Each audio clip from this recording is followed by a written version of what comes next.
Mwenyezi Mungu Bwana Mtume SAW alivyoieleza hii dunia kwamba ina laana, imelaaniwa, na kila kilichokuwepo katika dunia kimelaaniwa isipokuwa dhikri na mwenye kuibeba na mambo yanayohusiana na mambo ya dini. Ndugu zangu, leo biidhnillahi tabaraka wa taala tutazungumzia mada inayobeba unwan athari njema. Athari njema kwa mtu. Athar ni kuacha jambo linalotajika baada ya wewe kuondoka. Na Mwenyezi Mungu Subhanahu wa Ta'ala alituleta hapa duniani tupate kuiamirisha hii ardhi. Tuzaane, tuoane, tuuziane, tununue baina yetu, tuishi na muamala, tuamiliane, lakini mwisho wa yote kullu man alaiha fan.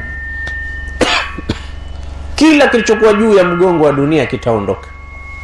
Wa yabqa wajhu rabbika dhul jalali wal ikram. Atabakia mwenyewe azza wa jalla. Kwa hiyo wale watakaoondoka katika hii dunia watabaki athari zao. Watakuwa wanatajika kwa mambo walioyatenda, ima athari njema au athari mbaya. Mal mar'u illa hadithun ba'da. Hawi mwanadamu isipokuwa ni historia. Leo tumepita hapo Makutani, historia tu. Tunapita katika visiwa vingine, katika miji mingine, historia tu. Tunachokisoma, kulikuwa na watu kadha, kulikuwa na umma kadha, kulikuwa na jamii kadha, kulikuwa na wafalme kadha. Hawatajiki isipokuwa kwa yale walioyatenda na athari zao. Inna nahnu nuhyi al-mauta wa naktubu ma qaddamu wa atharahum wa kulla shay'in ahsaynahu fi imamin mubin. Hizo athari ndo zenye kubakia. Kwa hiyo malmar'u illa hadithun ba'dahu. Mtu yeyote yule ni hadithi, ni historia. Alikuwepo hapa bwana fulani. Tumepita katika nyumba ya mmoja katika ulama hapa, tukapelekwa katika zawiya walizoasisi, tukapelekwa katika sehemu ambazo wameziamirisha, tukatajiwa historia zao. Wenyewe wamelala sasa insha Allah fi maq'adi sidqin inda malikin muqtadir. Ni athari hizo. Hao wenzetu wameshayajua yao, bado sisi ambao tuko hai. Kwa hiyo kanu kama kuntum, wao pia walikuwa kama hivi mlivyokuwa nyinyi. Wasatakunu kama kanu, na nyinyi mtakuwa kama hivi ambavyo wapo sasa wao. Sasa hivi wamelala katika makaburi, itakuja kuwa zamu yetu sisi. Sasa hivi sisi tuko hai na wao walikuwa hai pia. Haya tunayoambizana sio mapya, na wao pia walikuwa katika misikiti hii wakiambizana, wakielezana. Zote ni athari. Tumeonyeshwa hapa karibu msikitini mbele tu hapa kaburi la shekhe wetu, tukaonyeshwa na mengineyo. Wote wao walikuwa hai, ni historia tu. Sasa hivi tunabakishwa kwamba historia waliasisi, walihusia, wakafanya mambo ya kheri, ndo yanayobakia. Kwa hiyo malmar'u illa hadithun ba'dahu fakun khaira hadithin liman wara. Kwa hiyo mwanadamu ni historia baada ya kuondoka, basi kuwa historia nzuri kwa watakao kuja kusoma, kuwa hadithi bora, kuwa mazungumzo mema. Isije tena ikatajwa kwamba fulani ibni fulani, basi huyo ndo alikuwa ndo kizazi kipya, mwanamuziki bora katika mji huu, au alikuwa ndo mnenguaji bora katika mitaa hii. Isije ikaja historia kama hizi. Yeye ndo alikuwa mwalimu, alikuwa shekhe, alikuwa alim, alikuwa mkarimu, alikuwa kadha kadha, sifa ziwe nzuri na kubakia athar. athari bora. Sasa wewe una mipango gani ya kuacha athari katika hii dunia? Una mipango gani ya kuliacha jina bado linatajwa? Daqatu qalbi almar'i qailatun lahu inna alhayata daqaiqun wa thawanin. Mshairi anasema mgongo wa moyo unavogonga unampa habari mwenye moyo kwamba nyakati ni kama saa. Vile unavogonga moyo wako, saa inagonga vile vile. Ndio moyo. Daqatu qalbi almar'i qaila, mgongo wa moyo unamwambia yule aliyeubeba, innal hayata, haya maisha haya, daqaiqun wa thawani, ni madakika na masekunde. Mara utakuwa hupo wewe, unahesabiwa, moyo wako unakuhesabia. Ikifika saa fulani tu katika maisha yako, moyo utazima kama vile saa kuisha betri, haiendi tena, na moyo utakuja kutulia. Huo unakupa habari kwamba fanya we, lakini iko wakati utasimama kama vile saa. Kuna saa nyingine utaziona zinakudanganya, ukiingia saa 6 inakwambia saa 2 asubuhi. Nishasimama zamani, nishakupa na nyoyo hivyo hivyo. Kwa hiyo ufanye nini? Anasema naam, farfa li nafsika qabla mautika dhikraha.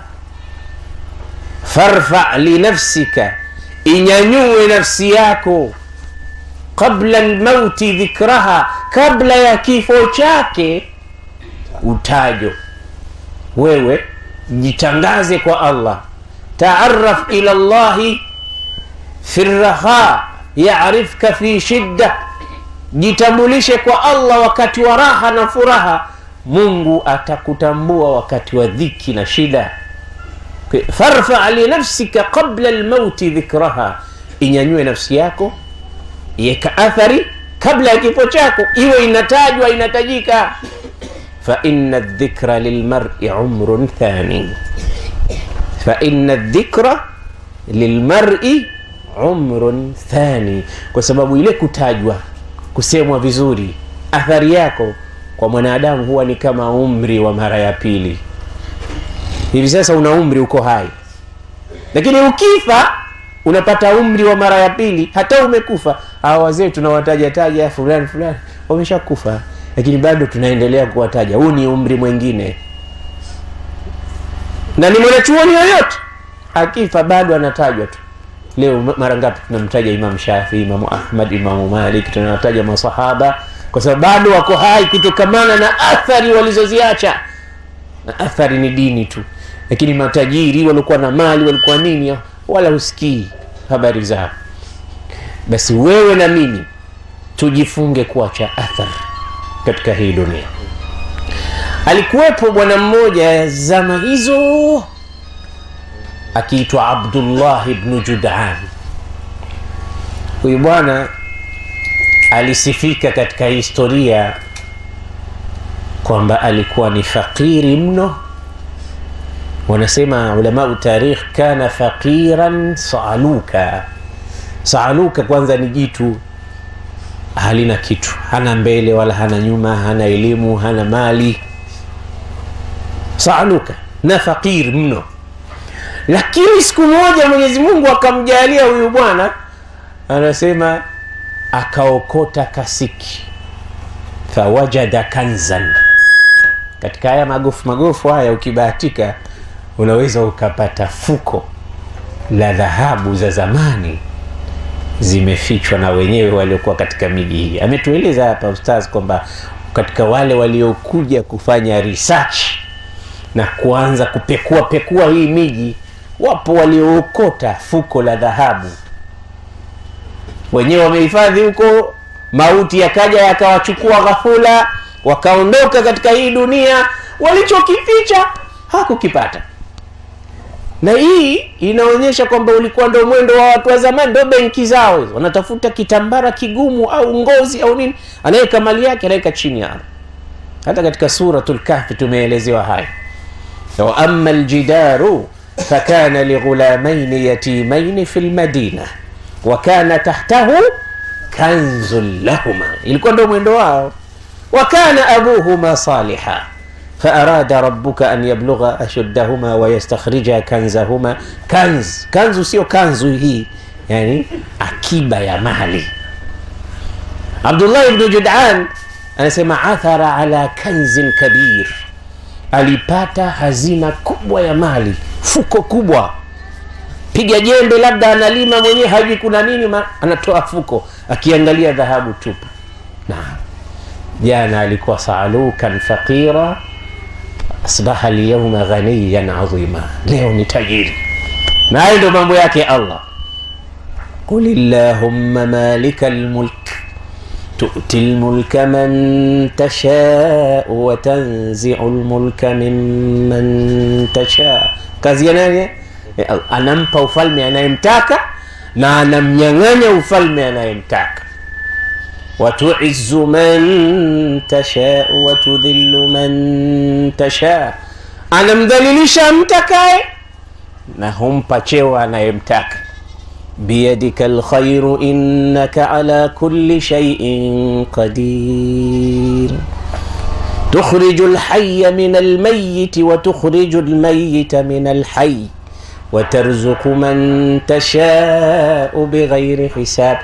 Humtoa mfu kutoka katika halo hai na akatoa kilichokuwa hai kutoka kwa mfu, na humpa riziki anayemtaka bila ya hisabu yoyote. Ndio kazi yake. Yasaluhu man fi samawati, wanamuuliza watu wa mbinguni na ardhini, kila yaumin huwa fi sha'n, kila siku anapanga mambo, ananyanyua, anadondosha, anampa, ananyang'anya, anaua, anafufua, anafanya anavyotaka Allah. Abdullah ibn Jud'an kapata atharun kanzun kabirun tahta al-ardh, akachukua. Lakini alikuwa kidogo ni mstaarabu. Alipopata mali hili akawakusanya watu wenye akili, akamwambia ashiru ilai, nipeni ishara, nipeni ushauri, nifanye nini na mali hii? Mwenzenu nimelala fukara, nimeamka tajiri milionea. Sasa nifanye nini kwa mali hii? Ni wachache wenye kuwauliza. Unaona hata ukiwauliza watu watakunyang'anya. Na mtu ambaye hakujua namna ya kutumia kutoka zamani, akipata mali kwa pamoja tu, basi uchanganyikiwa mpaka akili ikaruka, akafanya mambo. Warundi wana hadithi kule Burundi, wanasema mtu mwenye kuomba mali huwa anatoa mimacho hivi akimwomba mali Mungu, ya Rabbi nipe. Sasa matokeo yake Mungu anamiminia mali mpaka yale macho yanapofuka kutoka mbinguni, anakuwa haoni tena. Sasa Abdullah ibn Jud'an akawaita watu akamwambia, nipeni ushauri wenu, madha af'alu bihadha almal, nifanye nini na hela hii? Atazawwaju bihi nisa, nikaoe wanawake? Na huko wanasubiriwa, maana kuna wanawake wengine hela tu ndio wanazozitaka. Anasema idha shaba sha'ru al-'abdi aw qalla maluhu falaysa lahu fi wuddihinna nasibu, nywele za mtu zikiwa nyeupe au mfukoni kwa hamna kitu, wanawake hawamtaji. Sababu kwanza mzee, alafu hela hana. Labda awe mzee lakini hela anazo. Sasa umemwona kijana kapita hapa, kumbe ana miaka 75, ndio eti ndio kijana, kwa sababu ana hela nyingi. Basi anasema in sa'altumuni 'anil nisa'i fa innani aribun an adwa'i nisa'i tabibu. Mmoja katika washairi, mkiniuliza kuhusu hao wanawake, mimi ni mjuzi, ninajua matatizo yao. Nini matatizo yao? idha shaba sha'ru al-'abdi aw qalla maluhu falaysa lahu fi wuddihinna nasibu. Kila unachoambiwa lete hela, sina, basi na wewe huna thamani tena kwao. Lakini sio wanawake wote, wako wengine wanawake wa kisawa sawa, mpaka wakapigiwa mfano katika Qur'an. وضرب الله مثلا للذين آمنوا امرأة فرعون إذ قالت رب ابن لي عندك بيتا في الجنة. Firaun alikuwa na makasri makubwa, yote bibi Asia hakuyataka. Asema ya Rabbi ibn li baitan fil janna, nijengee nyumba peponi. Haya majumba ya Firaun, haya majumba yote hayana maana kidunia, kwa sababu tuko katika shirki. wanajjini min fir'auna wa amalihi wanajjini min alqawmi adh-dhalimin. Kwa hiyo madha af'alu bihadha almal, atazawwaju bihi an-nisa, nikaoe, kazi yangu ni kuwachukua wanawake tu kwa sababu hela niko nazo, nifanye nini? Akaambiwa mwisho wake ni wanawake watakufa, utafika wakati wala huwezi tena, na mambo utashindwa kuyafanya, hakuna mwisho mwema, hakuna chochote kitakachokuwa athari kwamba ndio ulikuwa na wake wengi tu basi ndio nini, utoacha athari yoyote, unaweza ukajidhuru mwenyewe, hakuna mwisho mwema. Akasema basi uamiru alhadaiq azuru wanakhil, nikaamirishe mashamba, ninunue mashamba makubwa makubwa ya mitende niwe nimeamirisha, nifanye kazi ya kulima sana kwa hela hii. Akamwambia madha baada dhalik, mashamba yote baadaye utayaacha, mashamba yote baadaye yatakufa, mashamba yote baadaye pengine iwe mizozo, maana wewe hukuwa na kitu, watoto wako walikuwa naishi in peace, ukiwa na kitu wanaishi in pieces, hakuna tena thamani, wanaweza hata wakakuua, hakuna mwisho mwema pia. Akaacha, akauliza abni biha dur, nijenge majumba? Akawambia madha baada dhalik, kharab, majumba yatadondoka, yataanguka, angalia makuta hayo. Nabni albuyuta wa hatman tanharu tilka albuyutu wa namutu subhana man la yamut, tunajenga lakini baadaye yanaporomoka, yatavunjika, subhana, tabakia yeye asiyokufa, asiyemalizika, la ilaha illa Allah. Kila anachoambiwa anaambia kila mwisho wake hakina athari yoyote nzuri, itabakia tu mambo, hutotajika. Mwisho akatokea mtu akamwambia, bwana sikiliza, in kunta turidu an tuzkara ba'da mautik, kiwa unataka utajwe baada ya kufa, wewe ushakufa lakini bado watu wanakusifu wanakutaja, basi chukua mali yako walishe mahujaji. Zamani kulikuwa na hija hata kabla ya Mtume Muhammad, kwa watu wanakuja katika musimu, hija yao wanayojua wao wenyewe, na wanajua hawa ni hujaj, ni dhuyufullah.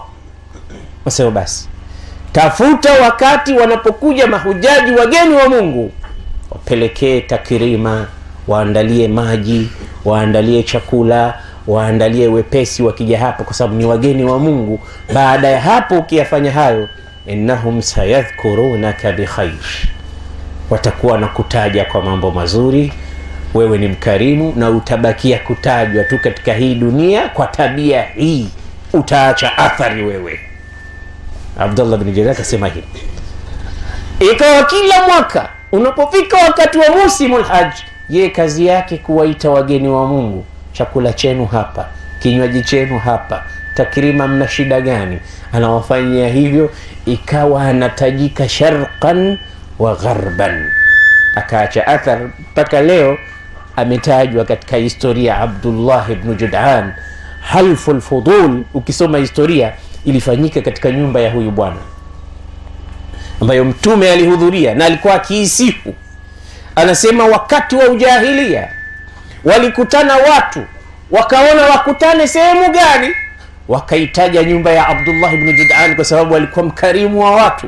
Twendeni tukaeke mkutano pale juu ya mikataba, vipi asidhulumiwe mtu, atakayedhulumiwa sote tuko tayari kumtetea, asifanyiwe mtu uadui, atakayefanyiwa uadui sote tuko pamoja naye. Mikataba hii ilifanywa katika nyumba ya huyu bwana. Ulama utarikh wameita ilful fudul, ambayo ilihudhuriwa na watu watatu wakiitwa Fadl. Wote walikufa. Ya nafsu la taghurrannaka alhayatu fa innaka mayitun, anambia wewe utakufa, fa qabluka mata alfadlu walfadlu walfadl. Na wote hao walikufa katika vita vya fadlu walfadlu walfadl. Walikuwa katika nyumba ya Abdullah ibn Jud'an. Athar ameiacha ya nini? Ukarimu, tabia ya kuwapendelea watu na kuwafanyia watu ihsan.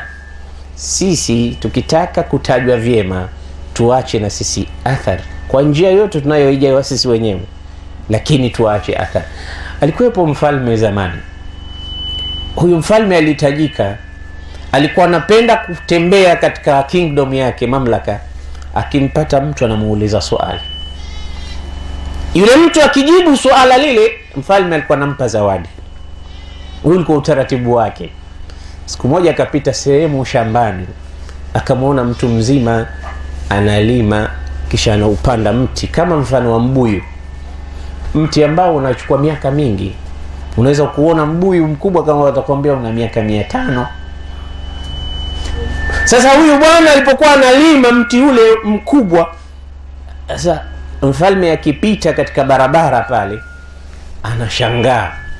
Kinachomshangaza, huyu mtu mzima analima mti mkubwa ambao matunda yake atayasubiri, kama anayasubiri miaka ambayo hiyo miaka sidhani kama atafika huyu babu. Mara nyingine watu wengine huwahukumia watu kifo.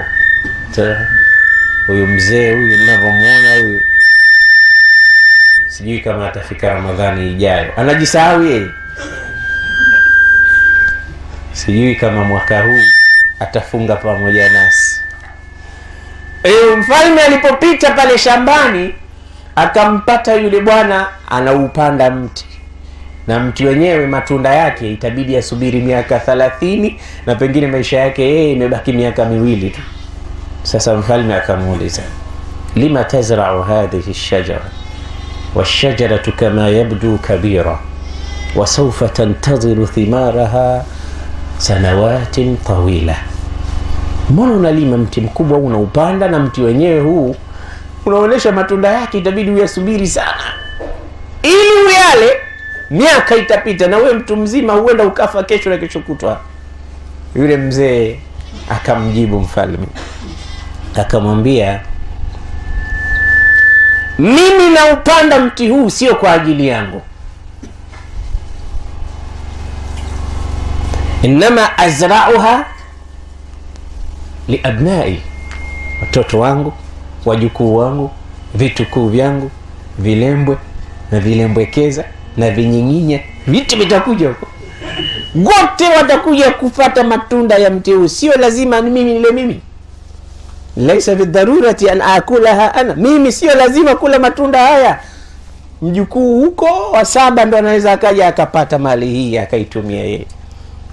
Kwa ya zara abauna fa akalna nahnu, akamwambia mfalme, zara abauna fa akalna nahnu, wazazi wetu sisi haya unayoyaona tunakula walipanda wao, lakini kula tumekuja kula sisi.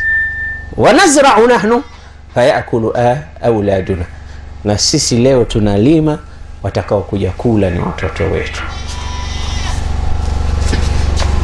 Angalia mfalme alivyofurahi, na katika majibu yote aliyopewa huko katika maswali alikuwa akiuliza, hajapewa jibu zuri kama hili.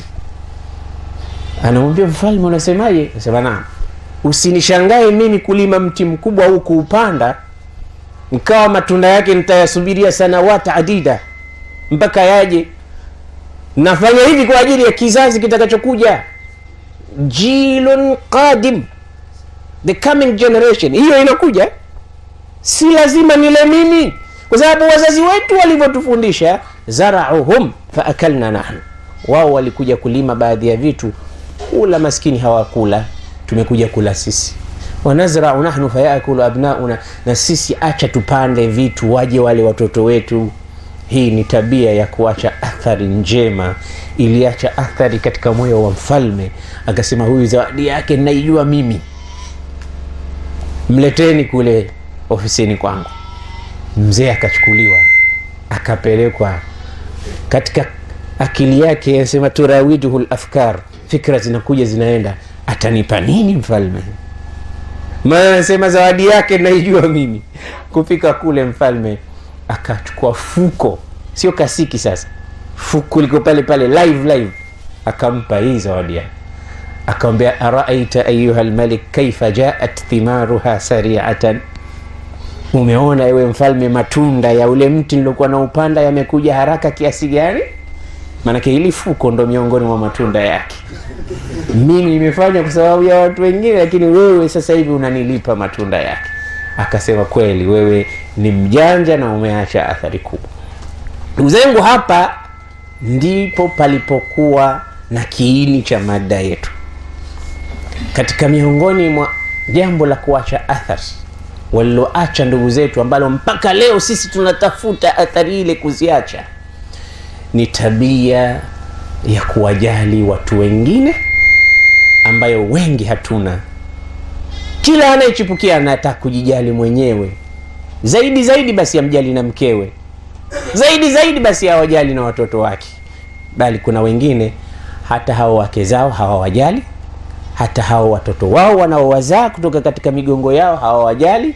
Bali kuna watu wengine hawajijali wenyewe. Wakiambiwa twende tukasali, nasema kasali wewe, ende peponi, mimi nitaenda motoni. Yuko tayari na moto wa Mwenyezi Mungu Jalla Jalal. Hajijali mwenyewe. Wakati Allah anasema ya ayuhan nasu taqu rabbakum, enyi wanadamu muogopeni Mola wenu. Kisha katika aya inasema ittaqullah wal tandur nafsum ma qaddamat lighad wattaqullah inna Allah khabirun bima ta'malun wala takunu kalladhina nasu Allah fa ansahum anfusahum. Hawa wamejisahau mpaka nafsi zao wenyewe, hawana khidma yoyote juu ya nafsi zao, wamesahau kama wao ni binadamu kwa zile nafsi. Ya khadimal jismi kam tashqa li khidmatihi atatlubu ar-ribha mimma fihi khusranu aqbil ala an-nafsi wastakmil fadailaha fa anta bin nafsi la bil jismi insanu. Wewe mwanadamu, tafuta kitu cha kuitukuza nafsi yako, uache athar. Umeitwa insan kwa sababu ya nafsi. Tabia ya mtu kumjali mtu mwingine, kuyajali maneno yake, kujali kile alichoambiwa na mwenzake. Kuna baadhi ya watu wana crush tu kila anachoambiwa. Maadamu hakusema yeye, hakina thamani. Maadamu hakufanya yeye, hakina thamani. Maadamu mtu fulani hana mwelekeo anaoona yeye, anaoupenda yeye, hana thamani. Ana ule ubina umimi, mimi, selfishness, uroho, uchoyo. Wazee ambao hawakuwa na uchoyo leo tunatumia vyao walivyotuwekea kila kitu. Utafika bali katika sehemu nyingine, kila kitu anachotumia mtoto ni mali aliyoachiwa na babake tu. Sasa yeye sijui atawaachia nini watoto wake. Na alifanya vile mzee systematic, yani big tanzim, akijua mimi nitaondoka mashamba haya napanda minazi, yeye hakula dafu hata moja. Watakuja kula wajukuu wangu maembe, michungwa, korosho hizo, mitende. Anawaachia vitoto vitakapokuja, anawafikiria. Sisi hatuwafikirii watoto, na ndio maana hatutaki kuwasomesha tukawaachia hazina, na ndio maana hatutaki kuwapa adabu na akhlaq, kwa sababu hakuna kitakachowafaa watoto kama adabu na akhlaq. ومن فاته التعليم، إمام شافعي يقول ومن فاته التعليم وقت شبابه فكبر عليه 4 لوفاته. Atakayekosa elimu akiwa mdogo basi mpigie takbira 4. Takbira 4 maana yake ameshakufa huyo. Atakayekosa elimu akiwa mdogo mpigieni takbira 4, maana yake yule maiti. Allahu akbar suratul Fatiha, Allahu akbar salatu ala nabi, Allahu akbar dua lilmayit, Allahu akbar dua lilmutas. Kisha kufa huyo. Kwa sababu gani? Amekosa taalimu. Na wazazi wanakubali kuwaachisha watoto wao, kuwakosesha watoto wao. Yule atakayefikiria kuhusu watoto, sio wake tu, hata watoto wa umma wa Kiislamu, juu ya suala la elimu, huyo amewajali watu wengine, na huyo ameacha athar. Hili ndilo jambo ambalo tunasisitiza hapa. Tuko talabatul ilmi wengi na wazee tuko hapa, tunashuhudia kwamba kilichotuleta sisi hapa Kilwa sio kuja kutizama makuta. Tumekuja kwa sababu ya hawa talabatul ilmi. Tumekuja kwa sababu hapa kuna madrasa. Tumekuja kwa sababu hapa anazungumzwa Mtume Muhammad. Kwa sababu bendera ya la ilaha illa Allah Muhammadur Rasulullah hapa inakabidhiwa vijana hawa ambao kesho watatakharaj. waende huko wakaendeleze taalima alizoziacha Sayyiduna Muhammad. Hizi ndio athari ambazo zitabaki.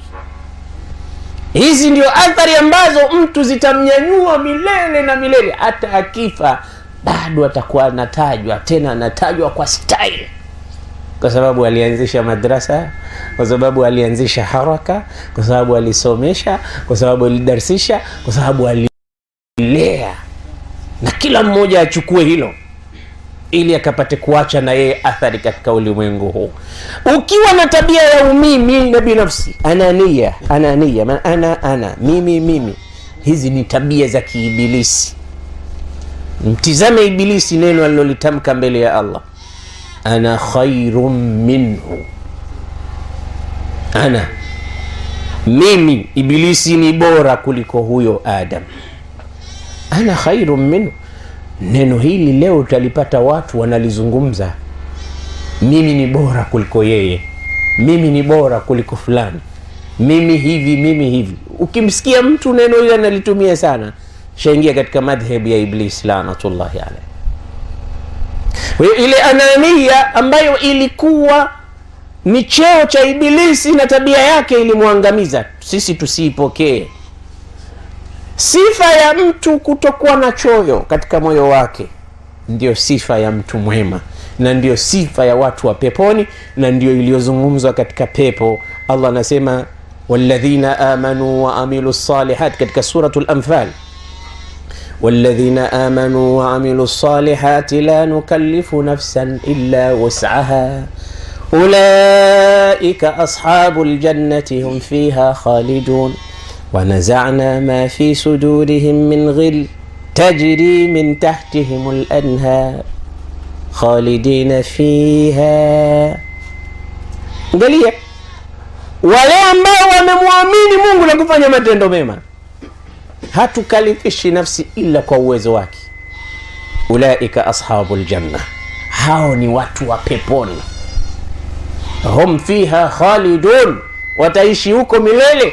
ونزعنا ما في صدورهم من غل تجري من تحتهم الأنهار, tutaondoa katika nyoyo zao ghil ndio hiyo chuki, hasadi na mafundo na udanganyifu. Nyoyo zao hazina vitu hivyo. Mtu yoyote ambaye moyo wake hauna hilo anaweza akaeka madrasa, sio kuwasomesha wanawe watoto min aqsal biladi ila aqsa. Amepata mshahara hajapata, kwa sababu anatizama zaidi umma, anatizama zaidi jamaa. Anaweza akasafiri kwa ajili ya watu wengine, anaweza akatoa kwa ajili ya watu wengine, anaweza akatenda kwa ajili ya watu wengine. Yeye hapati maslahi yoyote ya kidunia, lakini anaacha athari kwa ajili ya Allah subhanahu wa ta'ala. Watu wa kileo kwanza watakuza, kwanza mimi napata nini? Kwanza changu kwanza kipo hapo, maana sio nafanya kazi ya bure tu. Nitapata nini hapo? Mimi nita benefit vipi? Mimi nitapata faida gani? Mtu alikuwa hana hikdi, hana chuki, hana fundo, haangalii faida ya kidunia. Ikiwepo fahuwa, isipokuwepo kwamba ile kwamba amefanya akaacha athari, hiyo ni faida kubwa sana. Kwa hiyo watu wenye tabia hii Allah anasema ndio watu wa peponi. Wanaza'na ma fi sudurihim min ghil tajri min tahtihim al-anhar, tutaondoa katika nyoyo zao chuki, mafundo, hasad, hikdi. Mahala wanaposikia ilmu, wao ndo mahala pao. Wakisikia maendeleo, wao ndo mahala pao. Wakisikia jambo la kheri likifanywa, iwe kafanya yeye hajafanya yeye, anaomba dua lidumu liendelee. Sio kwa maadamu hajafanya yeye, hawana chochote, hakuna lolote, hakuna hivi na mambo mengine makubwa na fitna. Haya ni mambo mabaya sana. Katika suratul Anfal limezungumzwa, katika suratul A'raf limezungumzwa hilo. Ukija katika suratul Hijr, Mwenyezi Mungu Subhanahu wa Ta'ala tena amelirudia hivyo hivyo. Watu wa peponi wanaambiwaje siku ya kiyama?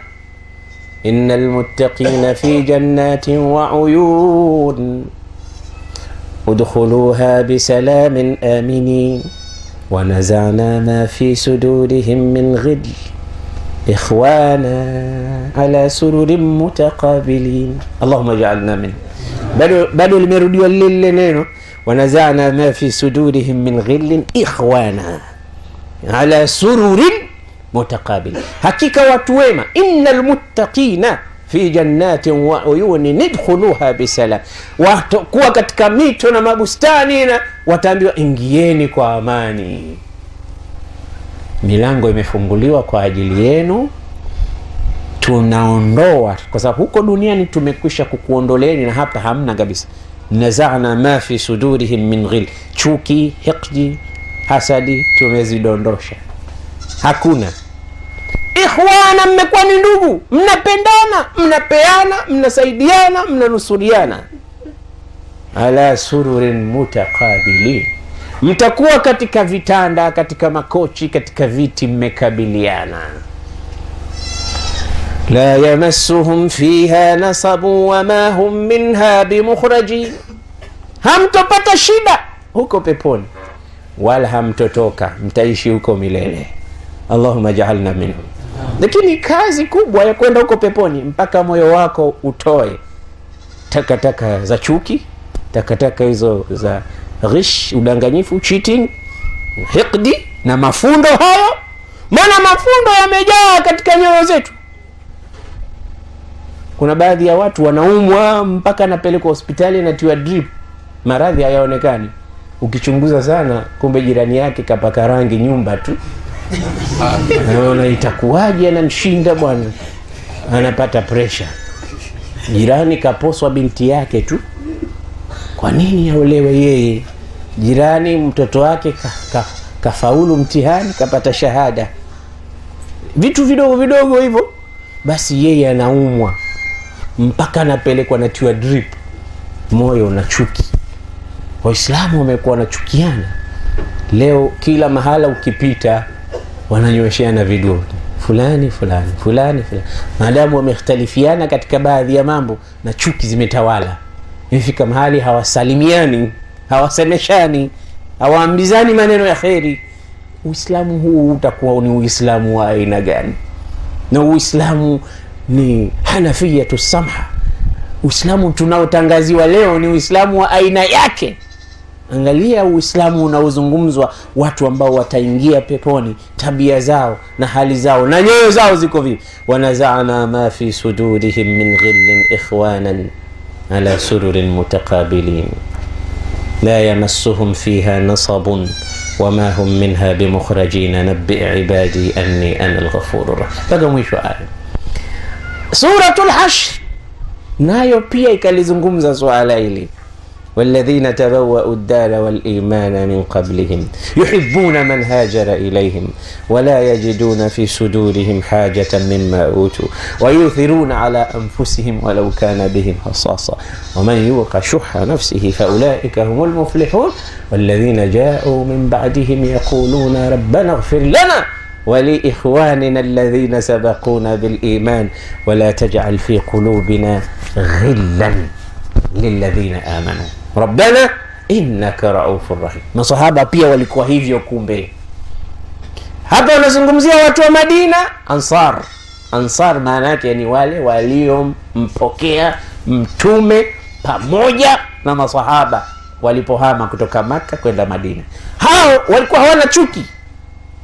Ilifika hadi mtu anamuita mwenzake muhajiri, ndugu yangu, umekuja kutoka Maka, huna kitu, mimi nina mashamba mawili, tizama katika mashamba yangu mawili, chagua moja unalolitaka. Ukisema hili la kuliani au kushotoni ndilo ninalolipenda, chukua moja, mimi nitabakia na moja. Kuna chuki hapo? Yani kama ana mali milioni 10 anazigawa nusu kwa nusu, chukua 5 na mie 5. Ikafika hadi mpaka mtu anamwambia ndugu yangu, wewe umekuja kutoka huko, huna mke, na mimi nina wake wawili. Angalia katika wake zangu wawili, takupa fursa utizame. Tizama utakayeridhika naye, nitampa talaka. Akimaliza eda kamuoe wewe. wanagawana mpaka kitu ghali katika maisha yao, mke. Hawa ni watu wa aina gani? Nani wewe alikuambia mtu anaweza kafanya hivyo katika ulimwengu wa leo? Mwalimu tu akosane na mkewe alafu amwache ampe talaka, alafu bahati mbaya tu akaolewe na mwanafunzi. Kumbe we Firauni kweli we. Utasikia yeye ndo alomwachisha, utasikia kumbe yeye ndo alikuwa akifuatilia kivuji. Naona tu tunakosana siku zote, kumbe kuna kidudu mtu. Lakini angalia wao, nyoyo zao ni sawa. Angalia mke wangu mmoja kati ya, na wao wenyewe nao wanaopewa fursa hiyo. Ingelikuwa sisi leo ungesema golden chance, mimi namtaka yule mnene kidogo. Lakini wanasema barakallahu laka fi malika wa fi ahlika, ana mru'un tajirun dullani ala suq. Mimi sitaki mke, sitaki mali, mimi mfanye biashara, nionyeshe tu soko iko wapi nikafanye biashara. Wanamuombea Mungu. Hawa watu walikuwa aina yao kutoka katika sayari nyingine, imani zao zilikuwa hivyo kwa sababu nyoyo zao walikuwa hawana chuki. Yaquluna rabbana ighfir lana wa li ikhwanina alladhina sabaquna bil iman wa la taj'al fi qulubina ghillan. Walikuwa hawana chuki, na dalili hiyo walipatikana wakati huo. Bwana Mtume amekaa siku hiyo ndani ya msikiti, anasema akawaambia masahaba, min huna, hapa, yadkhulu alaykum rajulun min ahli aljanna, ataingia mmoja katika watu wa peponi. Watu wakashtuka, anakuja mtu wa peponi, sisi tuko hai bado? Mtume alimuuliza Bilal, mbona umenitangulia peponi? Bilal akashtuka, vipi ya Rasul? Sema naam, nilisikia athari za viatu, nikauliza nani, nikaambiwa Bilal. Umeingia peponi vipi Bilal? Unafanya nini? Bi ayi amal? Akaambia Rasulullah, nikitawadha udhu wote huwa nasali rakaa 2. Basi hili ndilo lilokupeleka pepo. Kuna watu waliingia peponi wenyewe wako duniani. Mmoja ni yule mwanamke mweusi, Sayyida Sauda. Alipokuwa Abdullah Ata ibn Abi Rabah anawaambia wenzake, wanafunzi wake, niwaonyeshe mwanamke wa peponi. Watu wakashtuka, mwanamke wa peponi? Na yuko duniani? Ndio. Aliniambia Abdullah ibn Abbas, mwanamke huyu alikuja kwa Mtume akamwambia, Rasulullah, inni usra, mimi nina maradhi ya kuanguka, ya Rasulullah niombee dua. Mtume akamwambia, inshiti sabarti walakil janna wa inshiti da'utu Allah laki, ukipenda nitakuombea dua utapoa, ukipenda subiri, ni mtihani Mungu amekupa, ukisubiri unakwenda peponi. Unataka lipi? Akasema asbiru ya Rasul, nitasubiri. Niweza naenda peponi, nitasubiri. Lakini nakuomba kitu kimoja, inni atakashafu, nikianguka au nguo zote zinanifunguka, na mara nyingine mbele ya watu huko sokoni, basi hili ni zito sana, angalau niombee dua, nikidondoka nisidondoke mbele ya watu. Basi wanasema ulama aliombewa dua akawa anadondoka akiwa katika sala, yuko yeye na Mungu wake tu anasali. Basi watu wanamuona mtu wa peponi yuko katika ardhi. Sasa Mtume leo anawaambia, yadkhulu rajulun min ahli aljanna min hadhihi zawiya, hapa ataingia mtu peponi, mtu wa peponi. Watu wote wananyua shingo, na fashra al-anaq, shrabat la, yuko wapi mtu wa peponi? Yuko wapi mtu wa peponi? Wote very interesting. Akaingia bwana mmoja, huyu ndo mtu wa peponi. Kana kwamba wengine walimdharau, mtu wa peponi ndo kakaa hivi. Walitaka, unajua zile sura pia saa nyingine watu huwahukumu watu, alivyokuwa na sura mbaya huyu mtu wa motoni tu, au sauti yake huyu ilivyokuwa nzuri, huyu mtu wa peponi. Anaangalia, Allah hana vigezo hivyo. Inna Allah la yanzuru ila suwarikum wala ila ajsamikum walakin yanzuru ila qulubikum wa a'malikum. Mungu hatizami sura zenu, anatizama katika moyo kuna nini. Moyo kwa sababu ndo jauhar. Basi kaingia bwana pale, anasema amekamata viatu vyake kwa mkono wake wa kushoto, akatoa salamu, akakaa. Watu wakasema huyu ndo mtu wa peponi. Siku ya pili Mtume akasema tena, ataingia mtu wa peponi katika kisiwa, katika sehemu hii. Watu wakasubiri ataingia nani leo, wasema idha binafsi rajul, yule wa jana kapita, naingia pale amekamata viatu vyake kwa staili ile ya jana, akaingia ndani. Mtume sallallahu alaihi wasallam akakaa. Siku ya pili akawatabiria tena, ataingia mtu wa peponi hapa, fa idha nafsu rajul, yule wa juzi. Mara tatu, sio mara moja. Abdullah ibn Amr ibn al-As ikabidi afanye uchunguzi. Sasa huyu mtu kaingia peponi kwa kitu gani?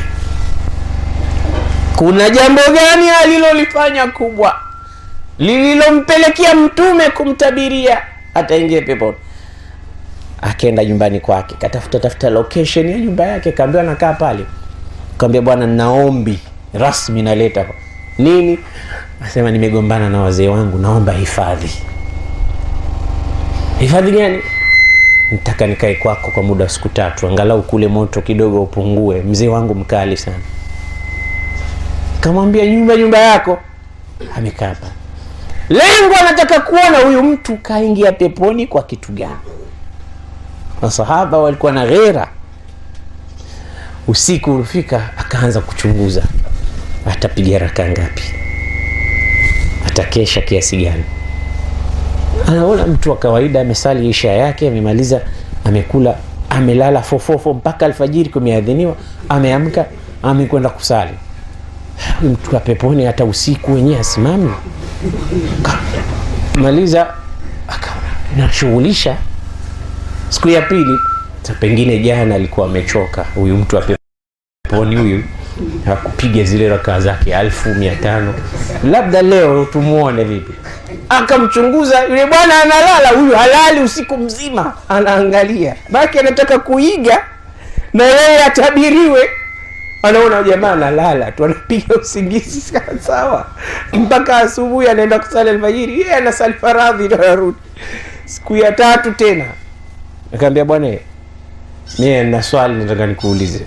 Siku 3 sasa hivi nimefuatilia, niliposikia umetangaziwa pepo, sioni kitu chochote kikubwa unachokifanya wewe sawa na watu wengine, na kuna wengine wamekuzidi wala hawajatabiriwa pepo.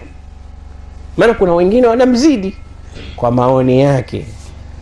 Akamuuliza, sasa niambie, una kitu gani ambacho ni mutamayiz la yafaluhu ahadun siwak, wewe ndio unafanya peke yako mpaka utabiriwe pepo? Hebu nipe.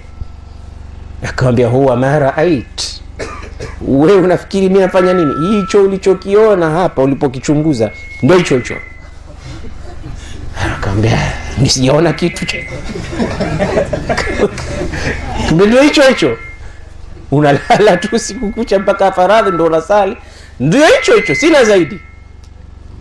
Ambia, basi nakuomba niambie. Kaambia, ndio hicho ulichoona. Kaambia, basi kwa heri, mimi nakuomba samahani, nilikudanganya siku ile. Baba, hatujagombana, ila nilitaka nikuchunguze kwa heri, angalau niige. Kaondoka, kwa heri. Ametoka na amemwita, bwana njoo, nimekumbuka kuna jambo ambalo mimi nahisi ndilo nilotabiriwa nalo pepo. Jambo gani? Akaambia, na mimi hivi unavyoniona, la ajidu fi qalbi ghishan wala hiqdan li ahad, katika moyo wangu mimi hakuna chuki wala hasad wala mafundo ala ahadin mimma a'tahu Allah, kwa mtu yoyote kwa kile ambacho Mungu amempa, labda mimi sijapewa. Mimi sina habari hiyo. Wewe umepewa, hujapewa, mimi sishughulishwi na hicho. Yule katikisa kichwa, akasema, hadha huwa, hichi ndicho kilichokufanya ukaacha athari hiyo. Hili ndilo lilokupeleka katika iliyi. Wala nastati'u, hatuliwezi, wengi hatuliwezi jamani. Tunaugua wengine maradhi hayajulikani, hatupendi tu. Wengine wamepata promotion, mtu amepata promotion ya cheo huko kazini, tunaumwa huko. Mtu amepata kuongezewa mshahara tu, tunaumwa huko. Mtu amevaa kanzu nzuri tu, huku hatulali usiku.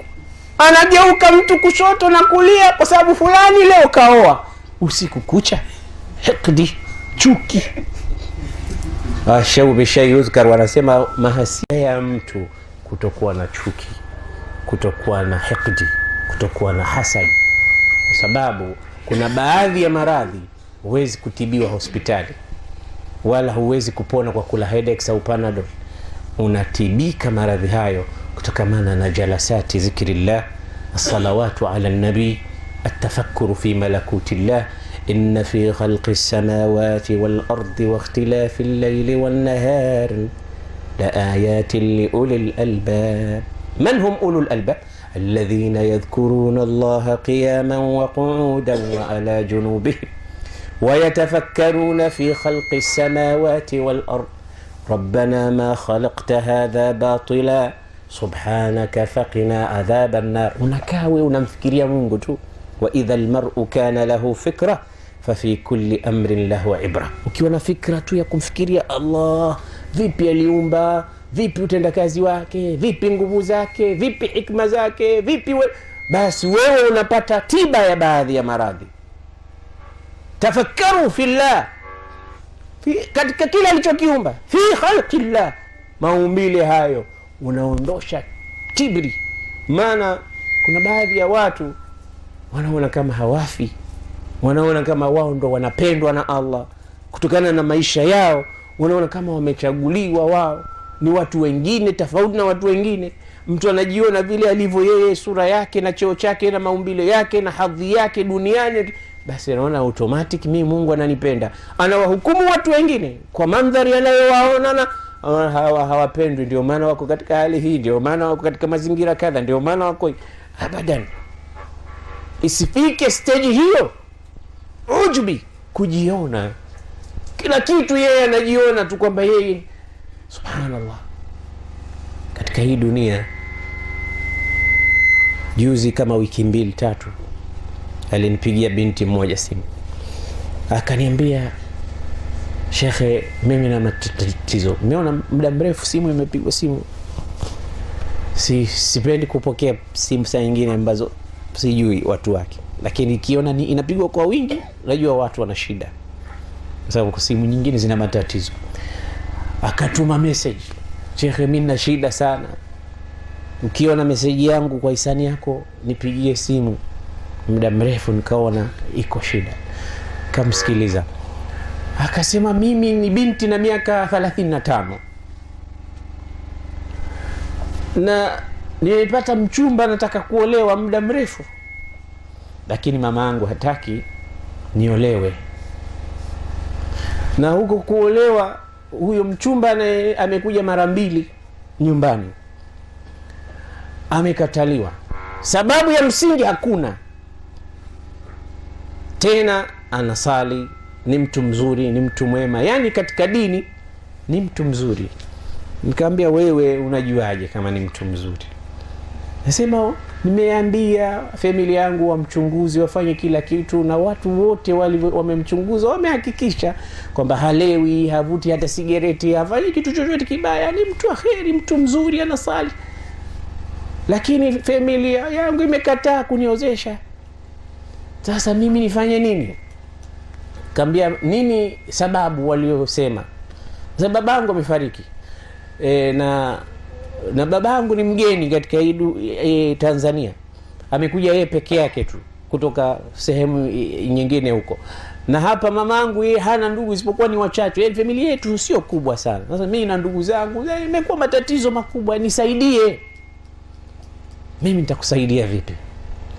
Angalau labda niwe nimesikiliza pia maneno kutoka kwa mama yako. Maana usihukumu kesi kwa kusikia upande mmoja. Inawezekana kweli ana matatizo huyo mume au huyo binti mwenyewe.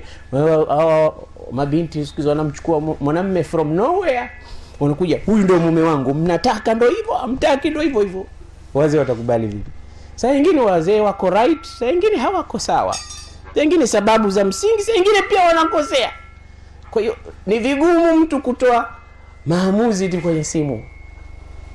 Takuwa ni matatizo, makosa. Na siku nyingi sana watu wanaharibikiwa leo kwa sababu ya kuhukumu hizo kesi upande mmoja. hasa wazee. Anakuja mtoto wake ameolewa huko, analia, baba nimepigwa mie. Basi anachukua bakora hapo hapo, atanitambua kwani tumemwozesha ngoma sisi, anakupiga. La, mwite yule mkweo kwanza, muulize mbona unampigia mwenzako, kuna nini, kitu gani kimetokea? Akujibu. Sio unachukua hatua tu kwa sababu anakuja analia. Kuna mmoja alikuja huko analia, limetobolewa jicho, kitizama jicho limetobolewa kweli. Jamaa wanatoka na mikwaju, tunaenda kuua. Wakifika yule mume katobolewa mawili, kumbe kaanza yeye kumtoboa mume. Sasa kesi hizo ni nyingi. Chunguza, na Qur'ani inatufundisha ya ayyuhalladhina amanu in ja'akum fasiqun binaba'in fatabayyanu, tafuta bayana. Kwa hiyo kile kitendo cha kupigiwa simu mara nyingine sheikh ukaambiwa matatizo, wewe ukatoa tu hukumu, pia sio sahihi. Lakini tafuta nini sababu. Akasema kwa sababu mama anasema huyu anataka kunioa, yeye sio kabaila, yani sio mtu wa kabila yangu, au yani mimi na yeye hatuko standard moja, hatuko daraja moja. Nikamwambia kwa nini? Akasema kwa sababu yeye mtu kabila fulani na mimi kabila fulani. Kisha anasema huyu mama anasema hata Qur'ani inasema, anasema mama katoa aya ya Qur'an, anasema hata Qur'ani imesema, imesemaje Qur'an? Imesema watumwa kwa watumwa wenzao. Kuna aya inasema wakatabna fiha anna an-nafsa bin-nafs, kitu kama hicho, al-hurru bil-hurri wal-'abdu bil-'abdi wal-untha bil-untha. Sasa mama katoa haya, hata Qur'ani imesema waungwana kwa waungwana, watwana kwa watwana. Sasa nikauliza hii aya ina maana ndio katika kuoana? Maana mwisho imesema wal-untha bil-untha, na wanawake pia wakaoana na wanawake, au ndio utandawazi? Nikajua kuna matatizo. Al-hurru bil-hurr wal-'abdu bil-'abdi wal-untha bil-untha. Hii mambo ya qisas. Lakini nikafuatilia nikaona bado ule umimi na ubinafsi na chuki na hikdi bado zinatawala katika nyoyo za Waislamu. Bali nimemsikia mmoja hasa akitoa matusi na kashfa na masikio yangu akimtukana mwenzake na yakijifadhilisha na kujiboresha yeye kwa kabila yake. Haya mambo Mtume alikuwa akiyapiga vita, akiwaambia tena da'uha fa innaha muntina. Kauli hiyo alikuwa akitoa Mtume, da'uha, acheni, fa innaha muntina. Hili jambo mnalolingangania nini? Kama ni kitu kinatoa harufu, yani kimeoza, ni jahiliya, ni mambo yamepitwa na wakati, msiyalete tena katika umma wa Kiislamu. Haya hayapo tena. Jifundisheni kuwa kitu kimoja, na mapenzi na mahaba mwe kitu kimoja. Mwenyezi Mungu amekuumbeni nyote kitu kutokana na baba mmoja na mama mmoja. Ana Mtume akatangaza katika Hajjatul Wada, la fadla li arabiyyin ala ajamiyyin illa bittaqwa kullukum li adama wa adamu min turab. Mtume alijua hayo. Mpaka katika society yake Mtume alikuwa na masahaba wake mushakkal alwan, weupe, wekundu, weusi, na kutoka kila sehemu. Bilal kutoka Habasha, Salman kutoka Farsi, Rum, Suhaib Rum, wote wamekusanyika mahali pamoja, wote wakimtetea bwana Mtume, na wote walikuwa wanatazama kitu kimoja tu, la ilaha illa Allah Muhammadur Rasulullah. Na Allah kathibitisha katika Qur'an, sema ya ayuhan nas inna khalaqnakum min dhakarin wa untha وجعلناكم شعوبا وقبائل لتعارفوا إن أكرمكم عند الله أتقاكم لا ينظر الله إلى صوركم ولا إلى أجسادكم ولكن ينظر إلى قلوبكم وأعمالكم. وهذه nyoyo tuzifanyie marekebisho. Hikdi ni mbaya na ndio inayovuruga leo jamii ya Kiislamu. Chuki na hasad ni vitu ambavyo vinavuruga kabisa kabisa. Tuviondoe watukufu wa Islam ili tupate saada ya kuacha athari, tuwe na sifa za watu wa peponi. Na miongoni mwa sifa za watu wa peponi ni hizi nyoyo kuwa safi.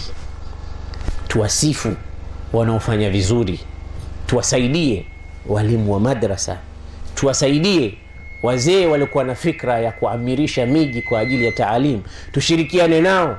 Hata kama wewe huko katika fani ile, lakini unaweza kulifanya jambo hata kwa fikra, saidia uache athari. Na wewe uliwahi kubeba jiwe wakati madrasa inajengwa ukapeleka, uliwahi kuchukua ndoo ya maji ukasaidia, uliwahi kupeleka mfuko wa simiti ukasaidia, uliwahi kuchangia mfuko wa unga wa ugali ukasaidia. Fanya jambo ambalo litaacha athari hapa duniani. Ikiwa hukuacha athari, huna maana wewe. Idha lam tuzid shay'an ala alhaya kunta anta zaid. Ikiwa hukuzidisha kitu katika maisha ya dunia, utakuwa umezidi wewe. Huna maana. Zidisha, fanya jitihada, acha athari, ili watu wapate kuondoka wanakutaja kwa wema. Wapo watakao kutaja kwa ubaya, maana hata Mtume mpaka leo kuna watu wanamtaja kwa ubaya kwamba hana lolote, alikuwa tu mtu muovu, alikuwa hivi, mpaka wanatunga filamu chafu chafu. Bado hawatambui hata Mtume alikuja kufanya nini. Wewe usishtushwe na hao. Sisi tunajua bwana Mtume alikuwa ni kitu safi kuliko safi zote, mpaka Qur'ani kamtaja wa innaka la ala khuluqin adhim. Lakini ukiona watu wengine wametia midomo yao, ni chuki zao. Watu wengine wametunga na vitabu na kuandaa na filamu, ni chuki zao. Kwa sababu gani? Lau tahawala an-nasu jami'an ila al-kannasina liyuthiru at-turaba ala as-sama fasawfa yuthiruna at-turaba ala anfusihim wa tabqa as-sama'u hiya as-sama. Watu wote wakiamua kupaka tope mbingu, watajipaka tope masikio yao na nyuso zao, mbingu itabakia vile vile. Kwa hiyo Mtume na wao ni kama mfano wa tende. Tende iko hapa, mbu amekuja akatua juu ya tende, kisha yule mbu alipotaka kuruka akamwambia tende, ayatu hatamra tamassaki istamsiki binafsi, jizuie, be strong. Mbu anasema naiambia tende, kamata vizuri. Kwa nini? Sasa inni ta'iratun anki, sasa hivi naanza kuruka, naondoka, maana usije ukatikisika ikaleta maafa. Ile kuruka kwangu mie tu kutakuwa na zilzala. Tende ikamwambia mbu, ayatu halbauda, we mbu we, usitaki kuchekesha watu, ma sha'artu biki hina saqatti alayya, mimi sikusikia chochote ulipodondoka juu ya mgongo wangu. Fahal ash'uru biki wa anti rahilatun anni, kweli nitasikia kitu wakati unaruka? Wakati unatua sikuhisi, je wakati unaruka nitahisi nini? We wacha kuchekesha. Basi hivi ndivyo walivyo wao na bwana Mtume. Bwana Mtume wala kabisa hayo wanaoyazungumza yote hayapo. Zakkallahu lisana faqala wama yantiqu anil hawa, zakkallahu jami'an wa innaka la ala khuluqin adhim. Ametukuzwa akatakaswa kila kitu, mpaka waliomsomesha. Zakkallahu jalisahu allamahu shadidul quwa dhu mirratin fastawa, mpaka itikadi yake akamwambia ma dhalla sahibukum wa ma ghawa. Yote hayo alitukuzwa Mtume na kutakaswa. Wewe unakuja kumtia matope, itafalia nini? Basi hivi ndivyo tunavyotakiwa tuishi, ili tuache athari kama alivyoacha athari kiongozi wetu na masahaba na wote wema waliotangulia, na mpaka mashehe wetu wa karibuni tu ambao nao wameacha athari vile vile. Mwenyezi Mungu atujalie minal ladhina yastami'una alqawla fayattabi'una ahsana. aqulu qawli hadha wa astaghfirullah li wa lakum fastaghfiruhu faya fawza almustaghfirina wa ya najata at-taibina. Wassalamu alaykum.